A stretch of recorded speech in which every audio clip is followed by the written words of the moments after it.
Dulu saya pernah menelan kohok ketika puasa Ramadan kerana menyangka telan kohok tidak batal. Adakah kena ganti?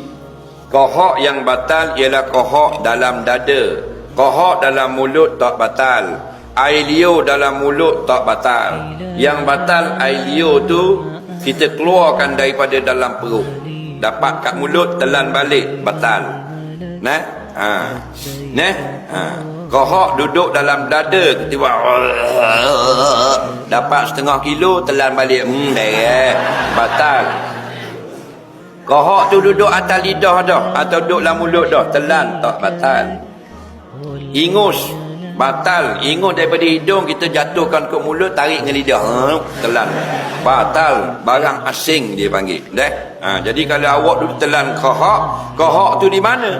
Kohok awak duduk di mulut telan, dia kira hukum air liur tak batal.